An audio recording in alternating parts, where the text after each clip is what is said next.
Assalamu alaikum APRC Road to Success ngali be konton alton nal konton di malla be APRC di be konton na milbe banko kan ani milbe banko e bantala bi nata ka kacha natali bimbe dending na APRC la youth ben rally min nyanta kala talindi Germany la sekunda Germany abe wol kono ila abe wol kono rally nyin na kumaya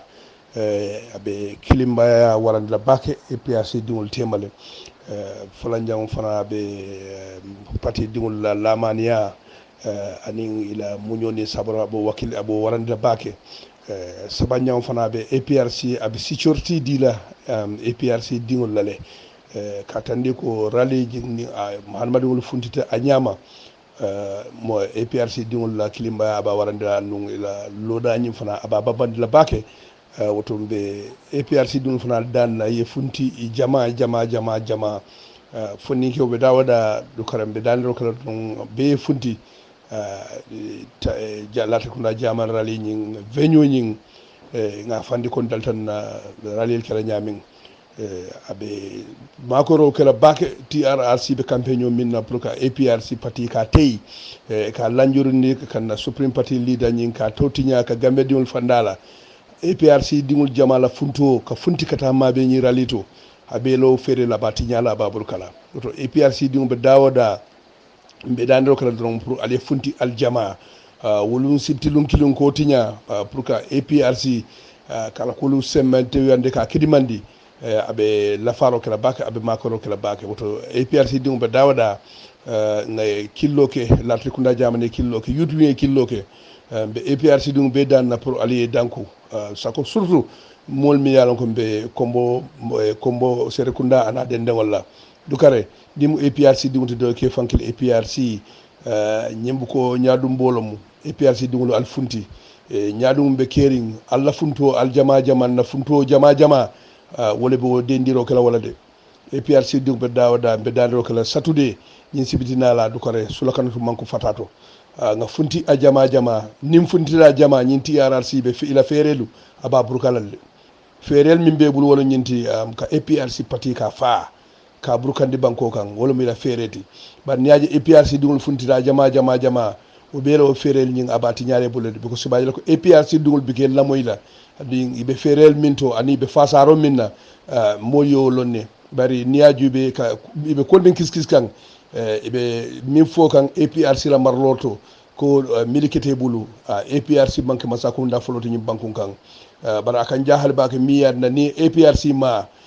masakunda min tambita nun je ibuko ma o kan jahal bake andu min keto masakunda tambela manke APRC la masakunda kono ngaje ko fasarol be kering to la jero to ngaje ko fasarol be kering o masakunda folo min tambita woddingol mamari on li bari ngol wala be nyim masakunda kono o masakunda do la na tambi kolu wala la mistake dali imalla fi nimbi dinol so long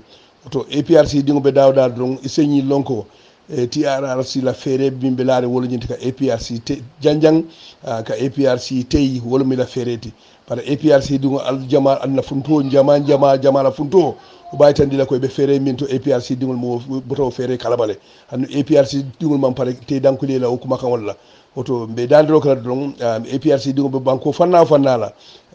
sako fondin kelu kombo anadenne walla dukare be dandro kala ali funti al jama ni masakunda jube dron masakunda kilintije balu kono mosaf min perfecta min timata hani ninga kiskisiro kem fongol lam fong kundingo jon kilintije min timata be nga nasidal sotole barabudun arbadun ni ko be bulala ko be noma e ko be bulala mola ko be noma ate bayla foyala nasidaje wote bayla jongol bo nyama alamadingol bo nyama alamading man timma ni bulata mola ko be noma ya kiskis ibita foy fol jede ñim masakunda du ngaaje wole be kering gol bolon noma be trafengo fennoma pour APRC tinya bar min kan jahalila ko fanato be min fol kan te bar millier fere jawol dada pour ka ya jamme fanu bika moy ko nyinin kade andu bika je la nyinin karaw ka pusu kan mbem ñim folale ko APRC dingol ni atra APRC jawol wala ya jamme jawol miya fere dada no pour ka kudeta ka fanu ni atra nu wol soksital dum alteñin TRRC te sotolan non because ni atra wole ya jame fanu ñin TRRC te sotolan ñu bankon kan bara o molu tel min ben ko no mabbi kunun itolle bo mol koma andun kunu itolle ko mol ñor nang pour ñin kama ko se fere be kele pour ka jame bondi ma bondi no sa kabrin attere sponsor fo a kudeta la sponsor fa mi ngo min ñim moli be kele nunde ni be ko ku no ma e ku lon jele be ko ku no ma itolle a long because itolle mol pousse oto APRC dingol wato sita pour nga ñaayele ngaaje ferel min bedda da kan nkana song yen nene nkana so yen filindi ibe ko ku pousse kan itolle ba ko no ma kunun andi ko mol min pousse fana nen be ko nyini kare munan na to laftanu kaya jambe fanu muna dalilu to altinente o mo la commission kono because fente itolle bo ferel no ko manu itollo ferel sponsor no itolla dépense no oto APRC dingbe dawda do kare alfunti aljama jama aliyatandi kon tol nga babil mansal je tol APRC dingolu nga babil mansal je nga ya jamel janu APRC parti tol be rali lawlo koma mam parti doje banku kanda manke APRC ti alse wasuno APRC la gambia bi ni aja futata bi fo gambia dingol ke siso kongolno gambia di yala ala ni APRC masakunda e fengo fen jañi ñata gambia banko kan ni masakunda talom nin kemelom tanko non to be APRC masakunda la be doku oto masakunda APRC dingo ding e ñantolom walla ma boye kam farol pour e wasu masakunda la miyalanko wala ñi banko bondi from zero kaftandi abdamin bi andu ñi masakunda dola na alcorsero ko don bi be sanji sabolo bayndi kan min tuta ila sanji sabo da e fa do mo dinno woti kar dantan bara ñi nin karoke bay mun ke han ñokala bungo e malo yo woto mo sa wala masakunda mi e free education ditela ay sila kendol faraye ay kuram janjan yeddi e banko kan ay balwo sonandi bolo ay la ñanto dila oton te malam mine ba te be ko dilo wala kata masakunda fa sa mi yalongo han ñokala bungo e malo e folo ñi masakunda mi je maji han ñokala bungo e malo oto mune be jarle pour tolete fandi masakunda la mi yalanko wolete ngañandi ay dingol karandi ay bari nol karandi ay mamari ngol karandi oto be APRC dingol be danda dron kede bato ferele be nyinto manin kol ka fumi nyokati nyaka anene be kala bang ñi masakunda mo nyoketu ñi masakunda lati alkana song yali nene nka min faale dron ko min nyoketu nyakalom ite la nyaka ite pare fo pareta ila parando be ke ka fonte ngata nyaka boy atante man fende da oto APRC dingol be ali wato sita pour nganje ñembol min nata pour kamol filindi dukare al ngalunal be ke danku la barali danku balia ala lafa APRC parti lu masakunda la mialanko ay do ko le long ay gambia dingol la nyanto di la gambia ay souveraineté soto ka fan soto ka tama fongola kangola wala APRC masakundal o nati ñi banko kan mansakundal min be nata kabirin tubabol tilo fukana APRC mansakunda wala gambia la souveraineté diala katama fongola kangola katama bantala banko la kangola para bi albiyaji la min be kerim banko ka himmo ma fo moy oto mbali konton na bake mbali duwala be dron fo alsembe mo ken ma be ñi sibitina lala APRC di ngbe dawda don alfunti aljama alfunti APRC lon parti mi yalan ko asal nyaajo fitano APRC mba lamani yala fana ko nyinketa APRC parti be karandalati inshallah antul murtana semboto na nasi mankuto be dawla don bo be rectify lale be yurwa ko lu jama natela safo no le don min keta folo mu do mon nonti ni murtana ko take be nganyando min kala gambe dingol la ka gambe doku ka transform ka ftandi lebul to mi yalan ko anen man futanoje APRC masakunda la sokayno aliye kuma don min ka fo kuma kenson leti ali nyakasi niyaaju be masakunda ma marlo la bi jellebe dendingala parti jellebe dendingala bar hani ñoo kala bungo e malo no wali oto way ñine tandi ko ñul nata do moro la ñul manna do kula parti min bilari ñoo kanka masakunda bije bi masakunda jamal mo parti jamal den tala ñimbankun kan ngamero mammo kumpa bar han kabiri jandi ka janjang e wati ke ñoo kan bar watu mum be kono be nga jele de an ñoo kala bungo e malo andu ye miltuje bi fana milbeta kan han sise bungo de ma kala mta folo e millo woto be APRC dingo be tentula mbali jela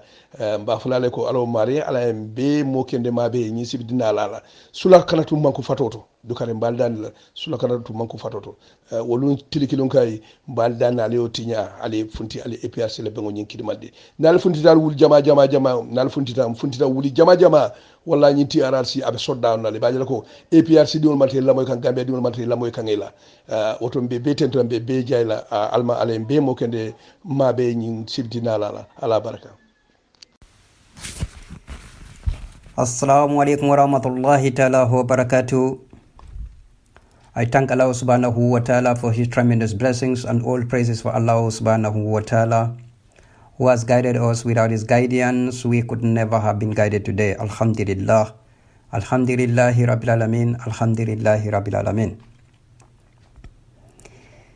Badin Gambian Kolo, APRC Kolo, Mbali Tentula Mbali Jaila. Tenturo kola kon kali ko nyamen nakumo nga alale tentu alale man soti min jata tenturo la andung inna lillahi wa inna ilayhi raji'un. We belong to Allah, and to him we return. Mbadingol alayel tol dale andung ateto mbe murlale ate fangoto atelen tol hadama dingol da anda en da nyamen sartole ben na tema and be murla tole ni aje hadama dingol ning dafengol fatata nyola nengolam aning hachilo bare ala fango ya cibari qur'ano kono ko hadama dol bijele wol aning dafengol ali wolle fenke nyola kafundi nyoma bayro hani qur'ano mi alon ko akumata wolle e ka fola han to nga moyle barawo manke kuma kendeti wolam akwatol mu tolelleti because la sondo mo ngal silile mbali tentula APRC Nkolo mbe executive tentula the Right Honorable Fabakary Tombo Njata, the Deputy Honorable Rambo Jata, the Second Deputy Borikoli, the Speaker of the National APRC Executives Amul Nyasi, the Deputy Speaker Durija, very talented one, and mobilize my brother, my dearest brother Yankuba Koli, Honorable, and Ntolla Dina Alfa Lumimbe APRC yeto nyalong Alqurano long isilata alanya batol be konton ngananga APRC parti militant sol bel kontong anala chat group wala albe dawoda mbal konton na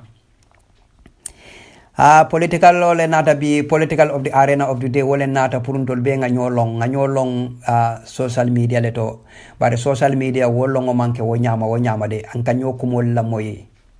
wo bijele bare nga karila sondo mo lonne alanto kam male so long bare anyway ni fana nabe nyolay sa lonne bar kuma do bija hana jamfade kalone mo cende mu jimaleti bara because annengo kamin fa na la baro akaminke inkale ko APRC molo wallahi wallahi tallahi alimunya nga audio jama dol moy amanjare ko mo lamin marong a fonyamen ako kuma dol bija amanjare pour ngaw kumol murundi imari waliye amanjare wala inkale ko nim falobe sitirin wulo kono munana fusita ay juma la fuso ay wala fuso ay juma le batani mi so kono ani nko APRC alimunya futata dame. We are almost out of the tunnel. Sanyi be funtila tunnel o kono APRC jawol min ben tolo kono nkale ko hanti acce so yemin fi duni kunkoto ni ba fenkala fang tiya kumo dol ka tarajele wala tena in any society ni aje ala Qur'ano jindinan ay nabingol be jindinan kabo annabingol kabo Adam kana fo rasulu Allah subhanahu na ja abunena munela hadama dingo nin jinodo alon hadama din dolbe mu hadama din dol kono manke hadama din cendolde ni aje hani iko banko e government nal ko banko muneti wala nim president be lolala alelu wali londe mimbe hadama dingo kantala abe mola kantala nyaade hadama dingo ka kantale bar hadama dingol la kantole fakko wala koliyata fanga da fengo fangotin sal fale wala nyama wala e government woto kabirin ila korda kono fo kata fo banko kono al salonko luwalle bije mialo wala ka hadama dingol kanta wo hadama dingol jimañol lem mialo e sondomol mam bete wol katu hadama dingol tinyala drong wote bayno la society kono bare lu mini betiyata mbatol la lankali ko ali munya ali nyaka si kuma dolla nga nyi rali nyi min kana tende nga timmandi bo ni rali o rali kananka kuma kalantangol moyle mi alon ka te APRC janjanola ate APRC fenganola fo APRC be dami abe jeleto nko mo kana mo la sondo mo wiswasandi APRC kono TRRC nata mantol wiswasandi do nyaa muna mo la kuma kan kalantango wo se mo mimbe executive nenna kalantangol kamma ko dol kanna kantol janjande muna mine beje nkole ko nyinu mimbe diaspora minka executive sol neng alilla moy kende kede ñinul be minka executive sol ne mimbe diaspora ala fo nye jima fangole mi alon ko ni executive sol man Gambia APRC be lola nyaadi de nko APRC party militant sol mi alon ko atolle be kolya kono atolle be taro kono atolle be Gambia atolle be basically in the Gambia atolle nyantali akilo tula pake alkana ke kunkudoku chansen ali udo APRC traina fo bimbe lungo minto akali e chansen te fentali bulu ali wo nye ko nyede nye fo nyadi nye to bulu mutay bulay ko be sinto nye mutala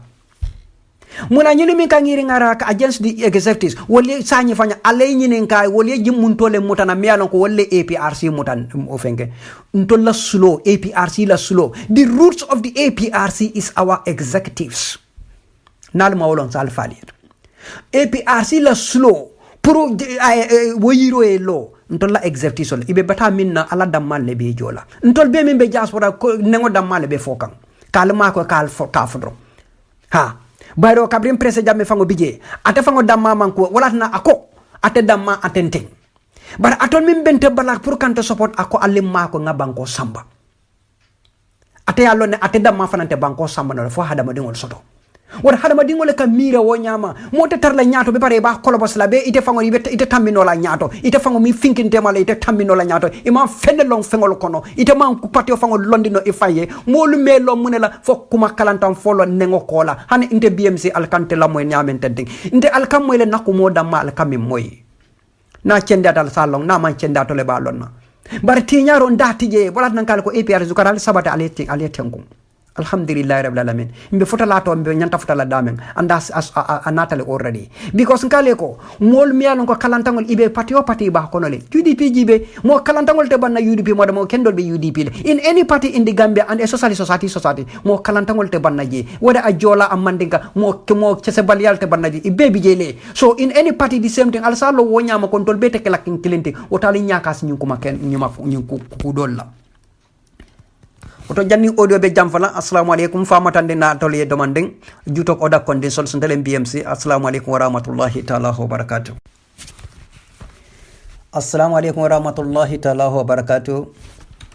I thank Allah subhanahu wa ta'ala for his tremendous blessings and all praises for Allah subhanahu wa ta'ala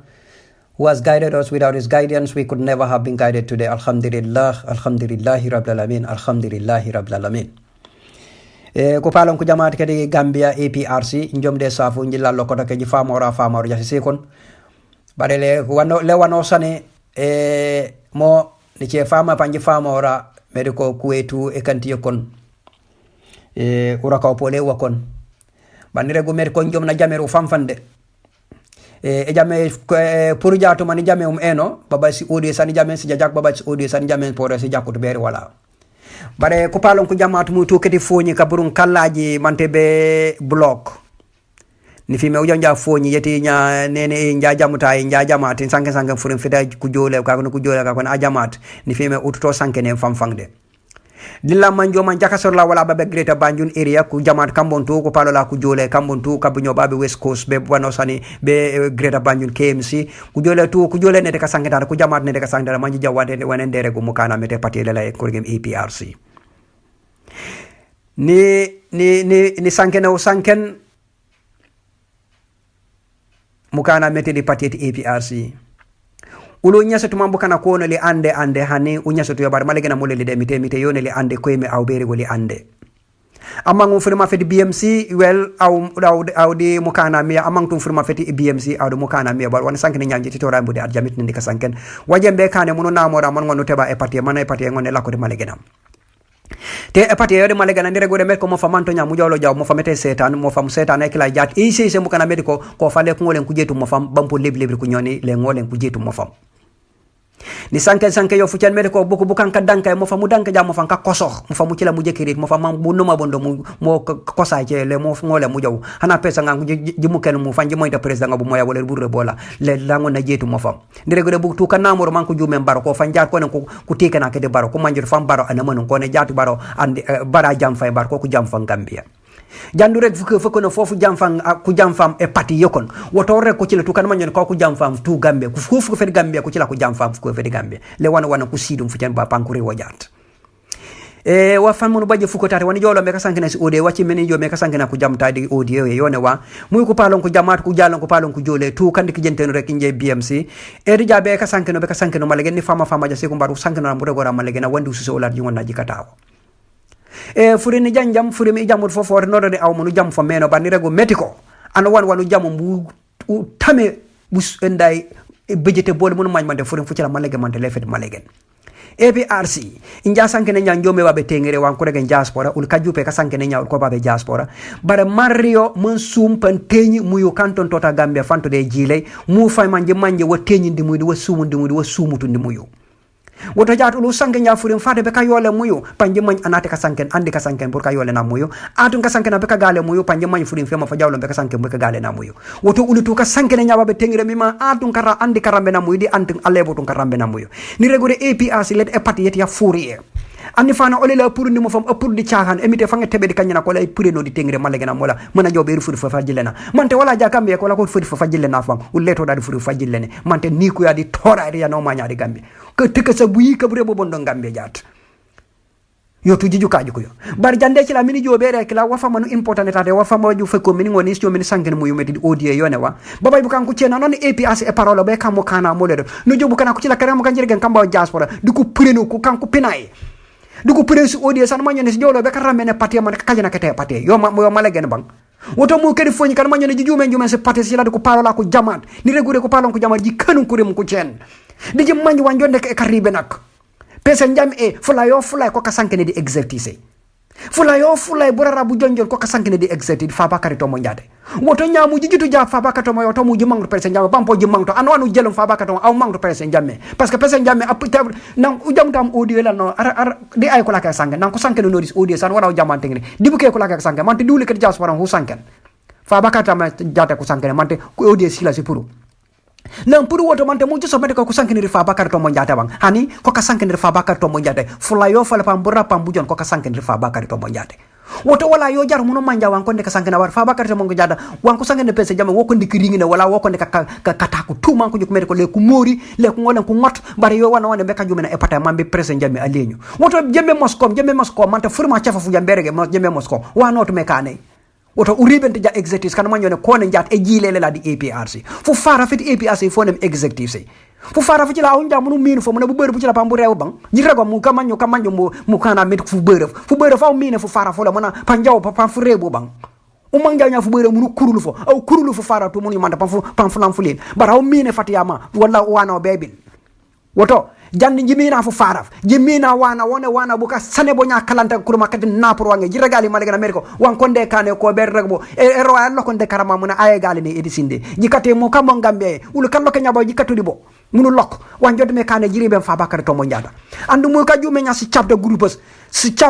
jupo jat bar mbi jim manji wanji sankinde wan manjone watu me kane man pese jama liñu man kan ka fu yola folo muyo e coopération e kantu man kandre bare action e emite wona sono la yonen sembat ana di kala ngi yamun jembe kane mankan yonem broka beta mi celaw bare e kopara ja jamana ja kapara e ana pure le kopara ci ko ne nyamu jone ono ana legenaw hanide ana regat malegenam ono mana legenaw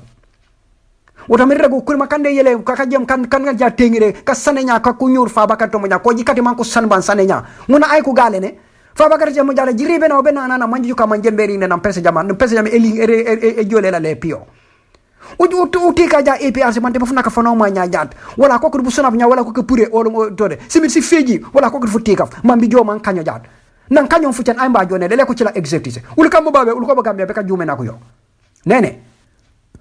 jiri ben fa bakar to mo jata man yente mo kana ko rege my friend manji kalsi kurpo se kalanta nga san manyo kurma kadi kala manyo ka jakutum kanko saniro nya ko jikate mo rero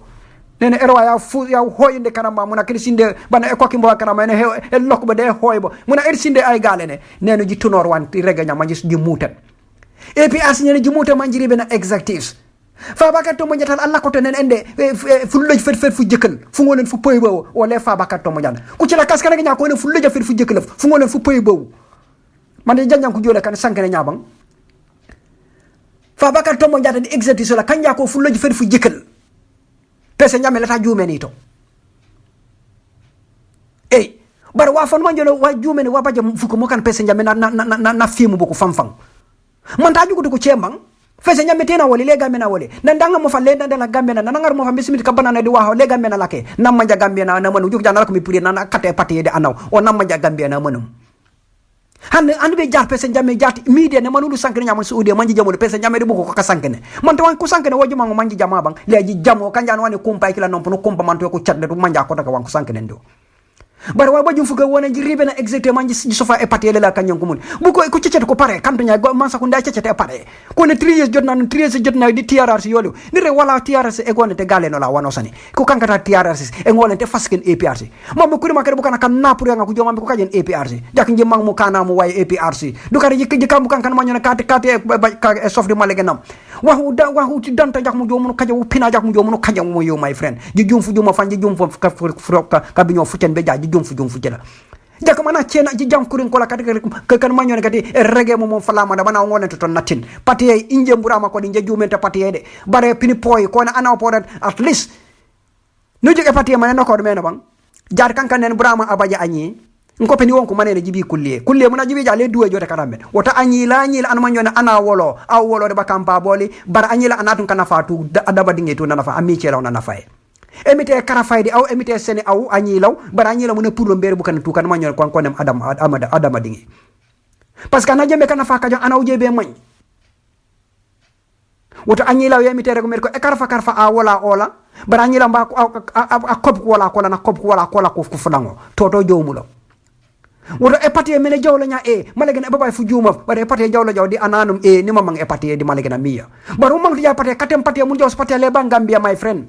woto ko palon ko jama diente woni regano ba ku nyila ko la ko dantan kam mun tengire kan ka kajana kede ni regure foñi di yente non ko ma kan rege nyaade mo mbi jama woni sankene nyaade i kongu jaade le te kan waf bari kongu tude ibaji wanete be senu bar furma firma legna pi baj fanete be senu ajam wa salam o jamtu jaayo por nodori aw man jembe kaneno ban rege met ko ullatul tabre munu unde urongenu nyina woleli mamu kanko dantan ko jowe ka kajana e pati sakata wala baba foñi le jaw ul baba ka jume kedi foñi le ngole jaw sakata gambie tu mine sankene nyaatu jak njim mangtu kedi APRC manji jam ko nyala ko la ko jamta ko jamat di ko nyi ku ce kan ma nyona kede ku namor ku dantan be jowe ka kajana e pati lela le tu jam Fabakary Tombong Jatta pa lakko be nam presse jame ano nyaane ma anu ande bayno e mangti ko toke di e munu la ko leadership arek ja Fabakary Tombong Jatta pour manja mono tale kaneno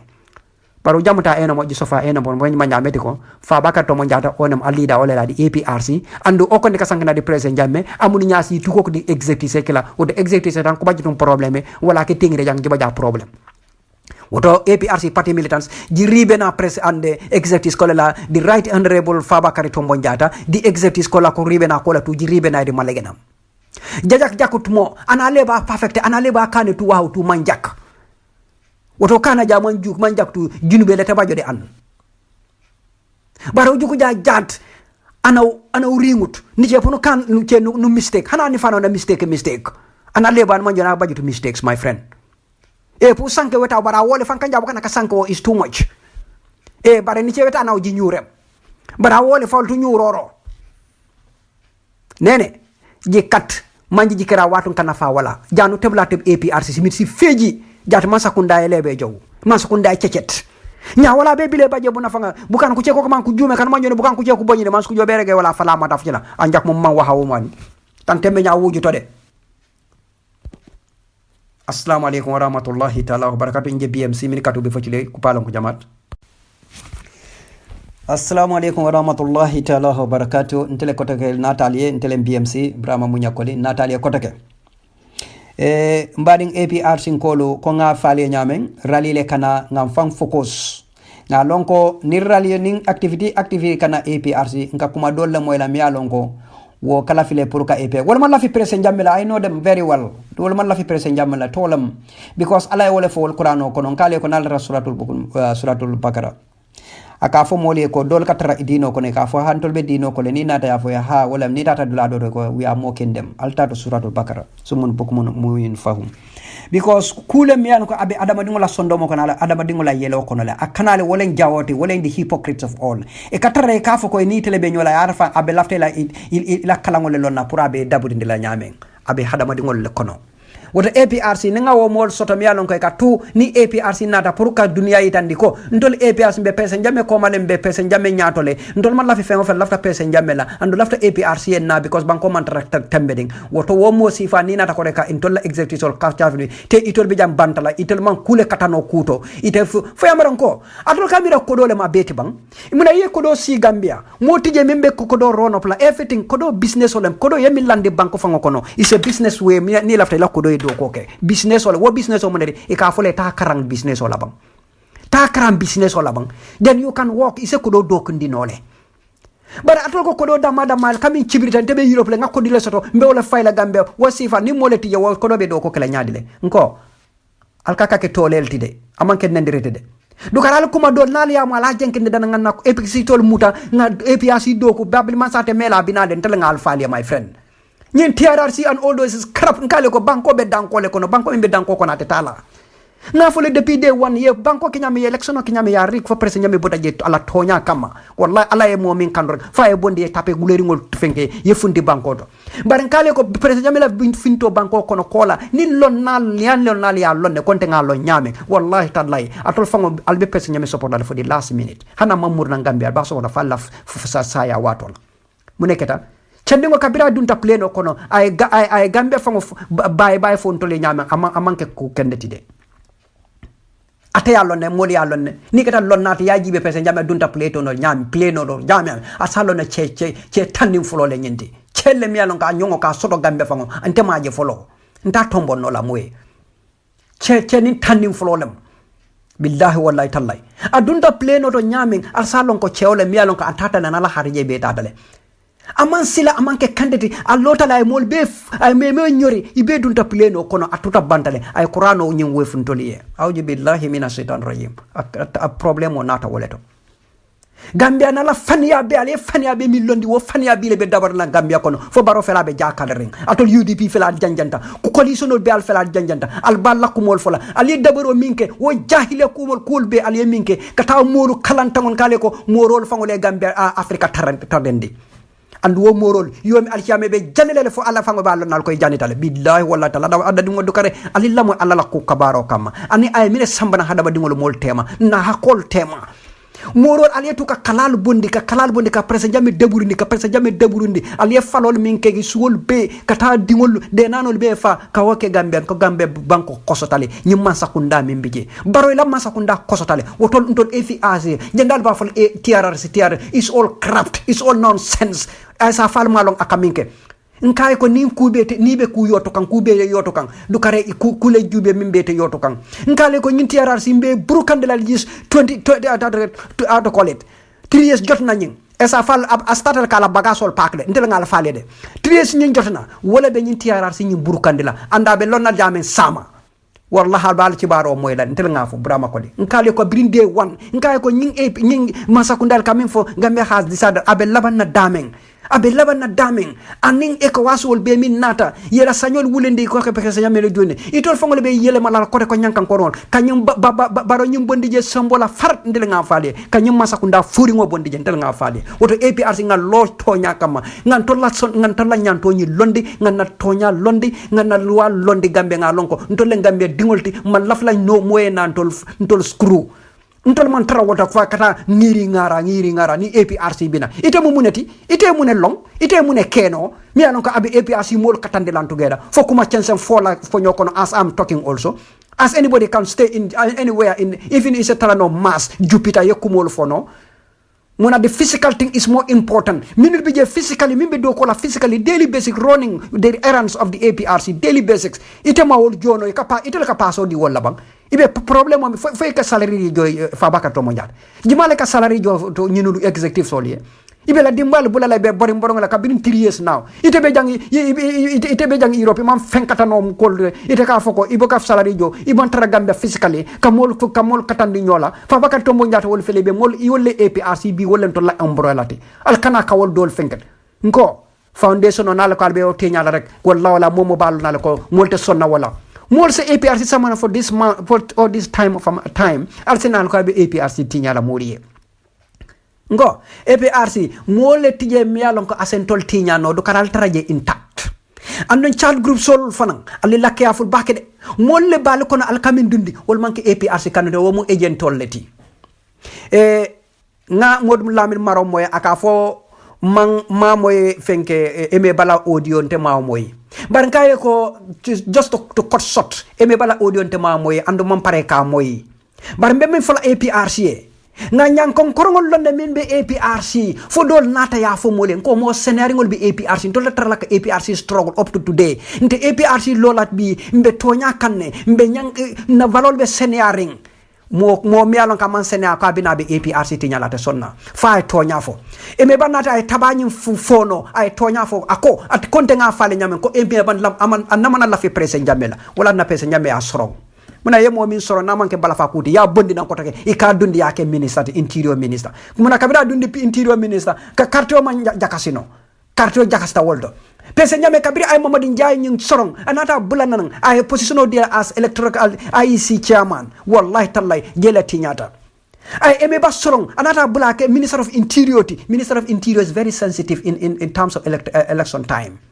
okay president muna election tata nyamale amanta nyama woto al salo wo mo si falte president ite lafla no la president jamme ni momo be wol no mala kayte be no mala ko do kam miya ngamira wo ko do kamin sara atolier ka foko juso ni mina rangole ka to kabinje ani subo le ka fenkeje ngamira famata jeel famata ka subo nyimi jeed nata nga wo challenge fo ko tenkonta woto ni atra mo maran ka foko fo eme bale ko kuma dole fonte mawo moy bara na atra fana bondele mo kana wol ko mol faale because nga moyle abe UDP fana na ma keno akakata baro movement mana ma keno mana ni jimal be me ko men ngo mo min sondo mo betay ni mo te kafuno la tonya kama billahi wallahi tallahi ni sondo mo man ko fenge ala fangole ke chitinde dunia kono woto APRC altral be tarare ndana altral be dola mento al kana jija mo la kuma kalantam mi alon ka tolbe jasol wo kana wala kumo kana jijande ndel ngal fali tele BMC assalamu alaikum wa rahmatullahi ta'ala wa barakatuh أعوذ بالله من الشيطان الرجيم بسم الله الرحمن الرحيم الحمد لله رب العالمين بعدين APRC Honorable Geraldines Youth Forum Bali Konto na Balu Tentula Balu Jaila APRC Dingolo Bali Tentula Balu Jaila fem be forum ko na jambe mo be Tentula Balu Jaila anaba de malo si hucha badi mo hakilo min din ko fana ngo fay formo ñun to jam pro mbe kam mumela anin defan kunde hakilo bulande muna mu APRC andum munatina parti ñing e alota jamale wo sabu mbe ngolon ne min keta babili mansati president ya ejeje jamme kam fon hakilo bulande kala hakilo bulande Gambia di mo la min be su an min ba su bantala banko de kam ko babele mansa dito amantara Gambia mari masa la demo kino ke equivalent jindene ala wato lemu wote ndenga ala dane jiko kono ko ni ala sonta e wato fana ala siyo yi mari masa la kino ba banda je amurni na banko kan e na Gambia banko ka fasana sen na banko nyi mara na Gambia din jamala ngandi way ko min kam wala ñinti ko babele man sa namoro Gambia banko kam ay sia fon la banko kam ay banko ñi rule ko teke APRC man sa kunda ni e parti ñi anin APRC man sa kunda kuto yello e do ko ke anin Gambia din kote ngol fana min yalan ko e bilala pour que APRC man sa kunda ñi fasa pour inese do ko ke ñala wo kammala ko nin entra be kambente woto nte ko to be nyentan ku kele mi alon ko sa akata min sa tinna e pati nyin asitanya to soto pati nyin ase jamfa ko la mi alon ko wobe kelan dammalu tema e kanna waliyoti katun kanna waliyo lam ko dolti ase ko keno la kumo do ni afota ase kanna waliyo sammana woto ntol mum modiamo lalti ata ulla atol mum modiamo lalti nte ko ngam fongora way ko ninga ko kuje mba fola ali nga for the interest of the party mi alon ko ase parti nyin samba nyaade ba ninga kuma fono nga hanna that party la interest lam ba ninga parti nyin samba la ko wante ko ngo ko fay jana nyamo ko no nga dimbale samba la leta fay bodo felot katuma na ngom fo ninko babil mansa ala muruma banko kan APRC parti banko mara koteke wo ko mbole noma oto koko min sati nan tol damande APRC se kanna wali soto e ngamre o kulu mu kulu yan ko nyante bulala bawo ane cila fana ya fole a fola ko koko a tema lanko ole kanyanta wolon koko ay dandulala soto koko a tambire o mambete bawo hani domoron fon domorote ni adomo fa tambite ko don e domoro tambandi do fana man kula men kam ambete ya woto hanna dalete ko be toñale kam itere toña soto e duniya mol mumela ko ni toña ni loto dam manoma fo yaaje ko toña be damin do sa alafta mol disintegrate la dron e nyanta o bulala bawo itala ngani mo nyiniti pour mo be ke kankelenti be se nafas to ko men to bare nin mo kemelul ko min kono mo fula dron walla mo nani wato wati wo mo nano don ka kuwol je miya non ko e tol fe amanta ta ko ta kan nyama wo mo nano def na ngambe ni ngata fo nyaato bare mo keme woro tan ko non to ni woro wol buka wo koje walla buka fo sai wo mo nano do ko mo fo e pour we mo keme nano tan kono to ni woro nyin e ko sambira ko da ko lera baake bare nganon ko so sonde mo bici wasa samana ndamere woto mo nano fana e nyantan jibiro kel damande ba Allah fa nyinne ma ko ela bare na ma ko ro hansa e maaji bawo ko ese suwo samano wayoto barka forcer ayemi ngoti je mbadi ngolu wo mu kultimi an ko mbenda kamira baake ando nyanda nyinno ko londo atemu longo dole te modo ko fengo dole londo fana e dolo e momo yenda hakilo ko temen kadi amoten ko be ndiamo minna molle kumo non teti molle londo soton teti woto nyantan ka hakilo to ninte ka kumo fo ko e nte dronne londo soto o fanna la ngabere be mfole nene ka woto bawo ndol ko babile mansa ay patitu gambe dingol del bulo kono o nyaton ko mo di right hono fa ka tombo jatalete ngaji ki ninna tan bo address la nyanta ka mari address with respect ko mo ni be ifabe diamola e nyanta ka respect nyam henta diamola o nyaka don diamola dol do bi jen kanyina wala baka nimbe alfalo diamonde la alfa mi anko wulu tilo siate tile ala wulu sanwo yedam e ni be diam la way yenta diam la ne kandol la ando APRC donte ko fembe APRC ko manyen na sonna mo sako dindim mereng wala hana keba ikalo ibe the right hondo fa baka to monjata ba address nyala mi anon ko e aman betia ngo moni fama e kuke bianan ko mandara silola inaka sile aliafo woto ni wandi fa ite fede ko abitaka nyami mandara kan silo o wandi fa dia may hormone ni bunya ko no ba batu nga audio kuntu nga na dun ko tel na ba de man sewu cha alhamdulillah rabbil alamin ana badi man sew cham ko de ko kato nim mo nin ila wulula kuke ibuka ajale kafo kono ni o kay ka fulo mu hormanta yalati oto wandi alifa ninga kuke ni be diamulaye isa commande kullo kono ali ko fo kullo kono kato mannin ko ya fole ko e ko ni la julobe kebala isa kili karala ya faye isa faye ko kebanjo julo metale sila e kam molu karni na juju woltode munan ne wofo bawo biri ba adila la ya dela kullo la kono oto alfa mi ko de right hono fa ka to mo jata ndenga me sa about time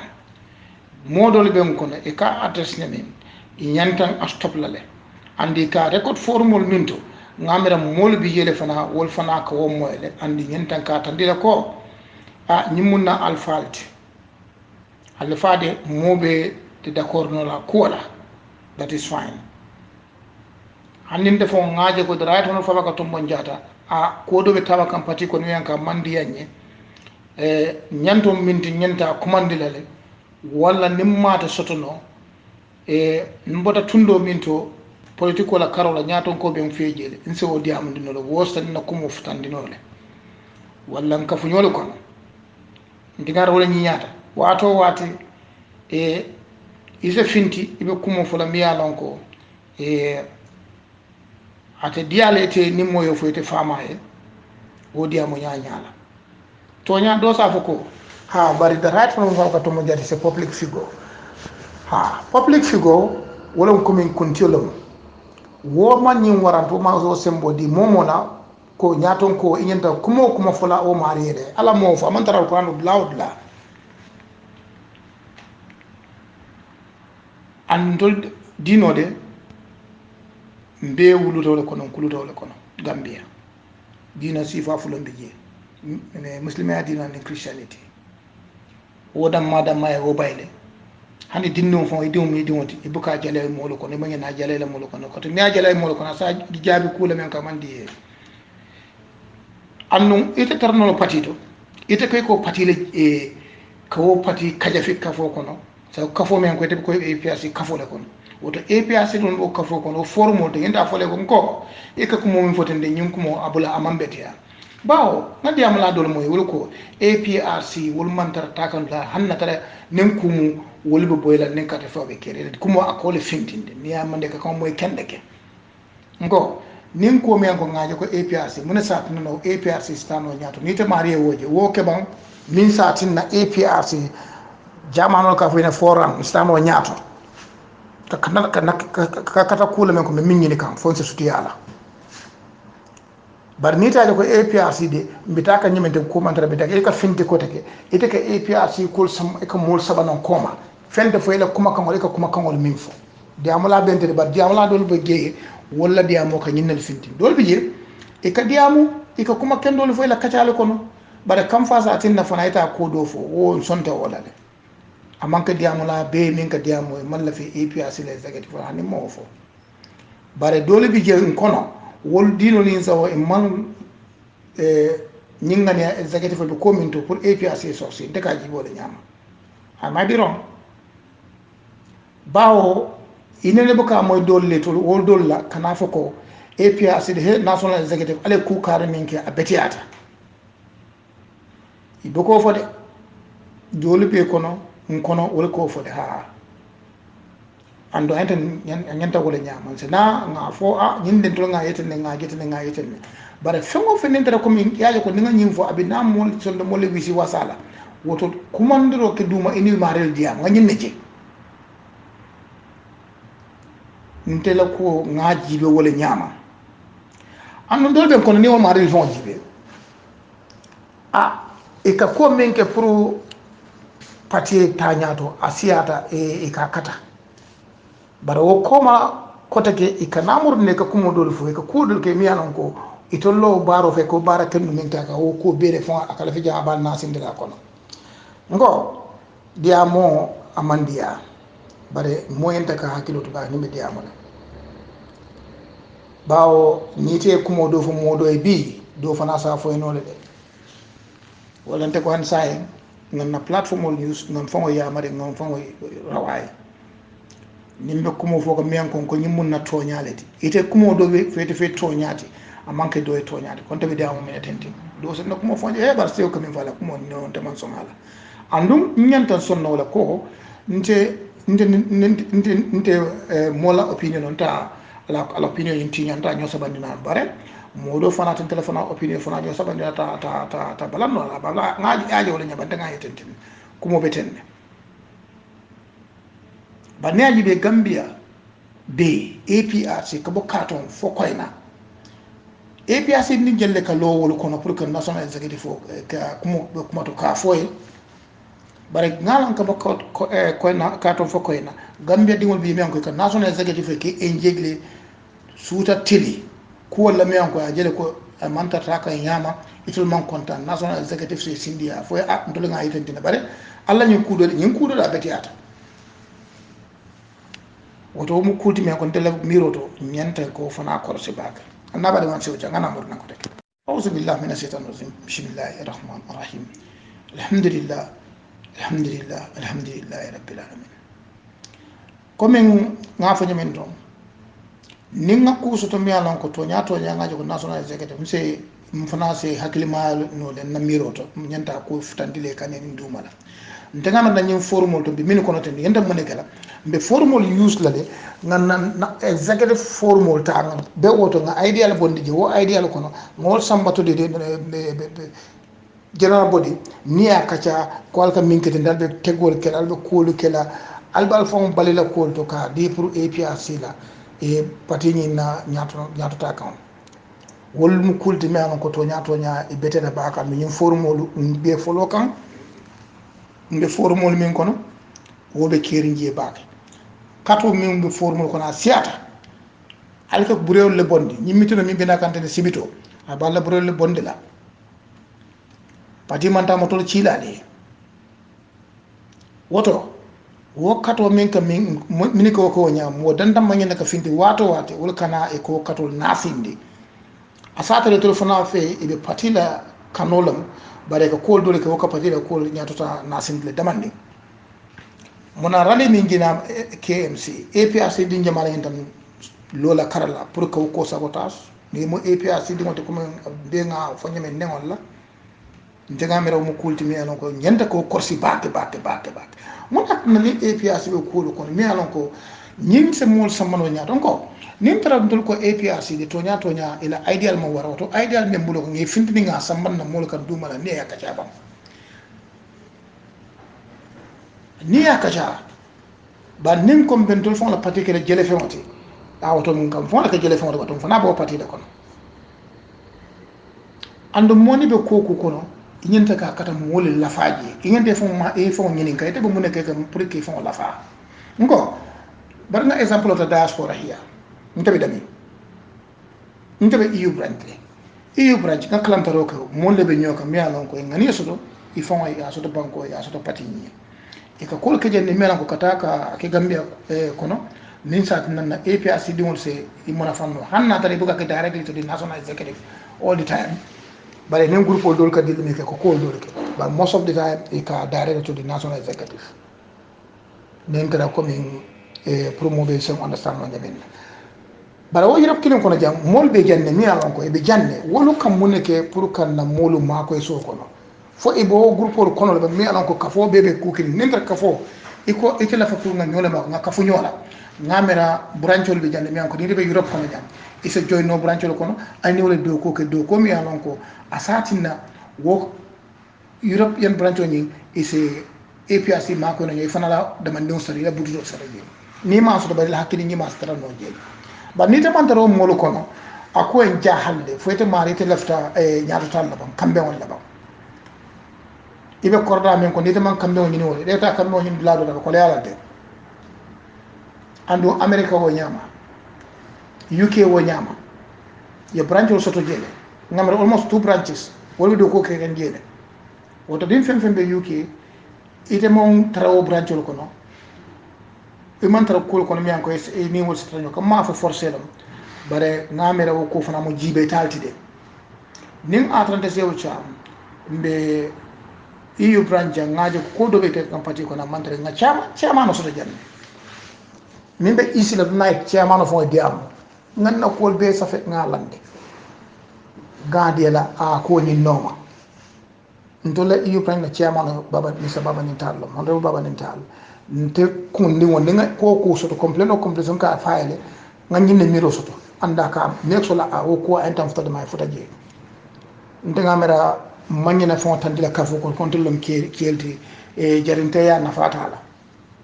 jarinteya men on ko bina patile batandela wallahi e nafate wala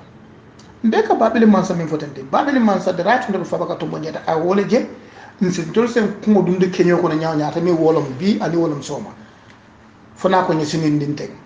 oto nyentan sila ngamira bang nte fon se nyentan sila ngamira kendeke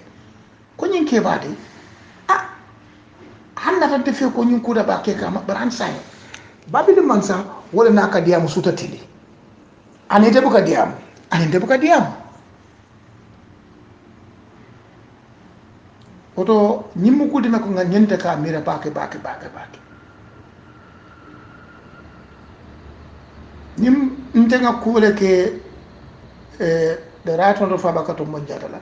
ite bo fala lungolon ko sewo nyine ke fabaka to monjata bar fabaka to monjata honda do fabaka to monjata woni sewbe ko kono to ngabo kete famo danko woto nyandi mari yente fo ko jibirande fo eka ko mom fo ay nafaso ban kafo katite ke kamin hakkille maya a mantere la moy kan o ko mo jibe talti woto ndeko APRC alengan na nyaton ko lu lamay min bi jeme kete da ratmo fawga to mon jatati because APRC ninnel ben tole ji babili mansa ko the right honorable fawga to mon jata a manke a politique nyoti a kotolemu ala brodelem be na yel bi mo ba ma banda banko ba ma banda a jaratu mbama gambia mumay ba ma a jaratu asombi bojan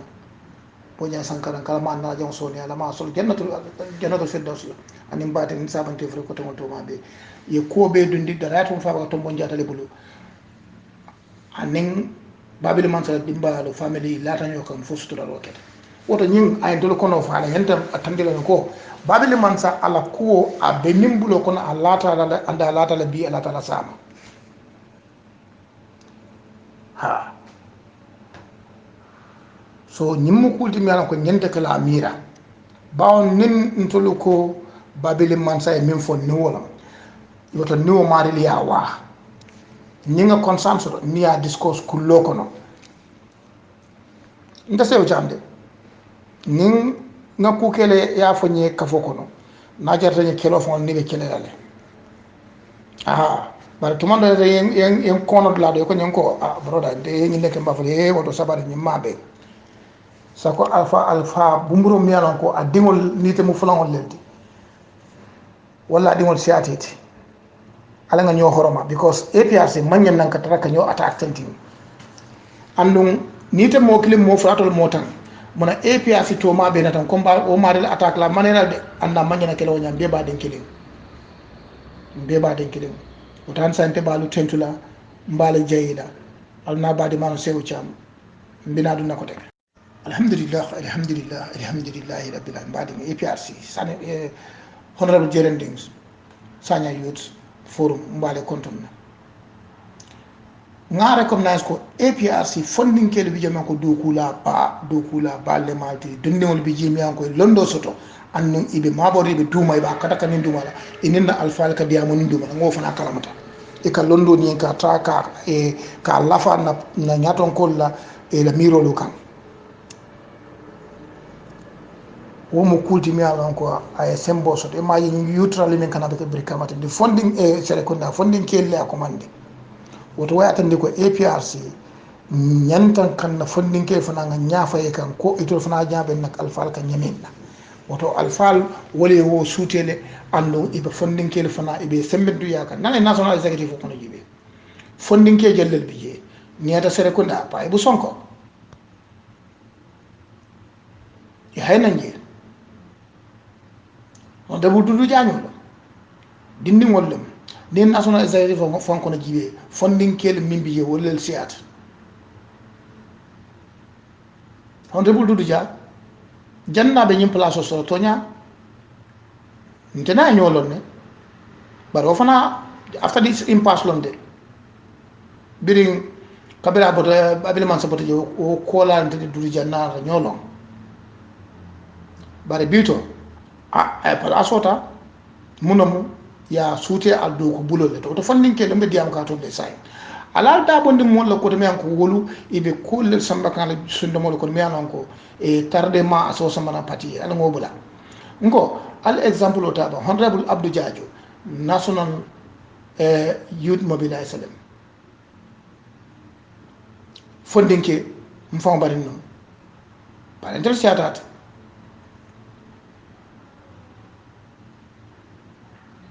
al nata jibe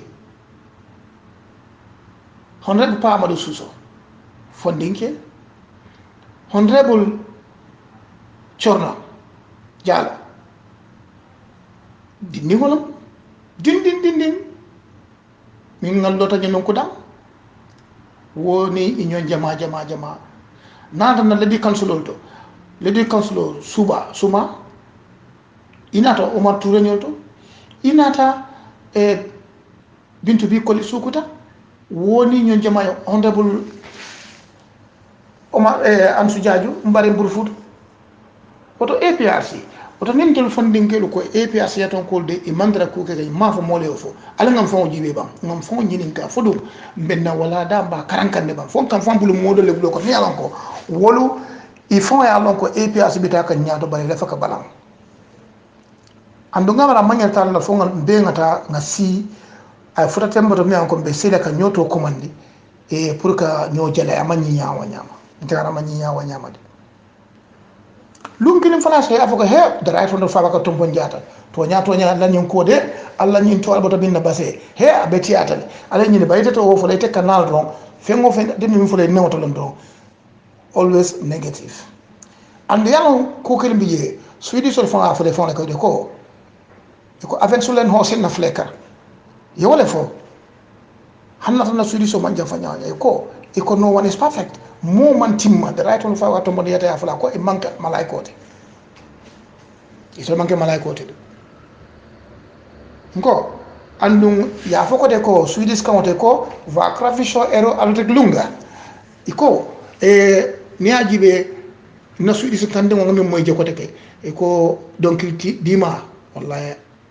anne boko jamfa woto ko kudum ba kono don ale ngamira alinga mira bake alinga mira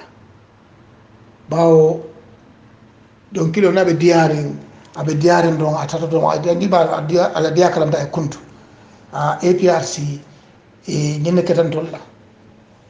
babil man satara ge sanni mon nim fulo fo man kanya gambe di won nyene keta gambe di won la wol nan kala ko denk dima anane bu ko jamfa kala se dia nyonya ka society fele woto mansa kunna maro fana a bole nyamantul APRC wala ketantul nda wala kata gambe di won be woto ko no one is perfect woto ala ngo try ngo long mbe jamani dami fonto jam ngam fon nyen kan to do mbe jamani jam fo ka ko mbe ka jam abe correct ne ba na be correct ndum bi to se da gambia mi ndol si jang nyen ndol len si ba ne ajaan sambi jang ko wol bele man ta nyamat ala nga to nya fo nyoy karamo sira APRC musol wallahi musol bi yimbe encore do kulal ba lem njikite la funding ke njikidal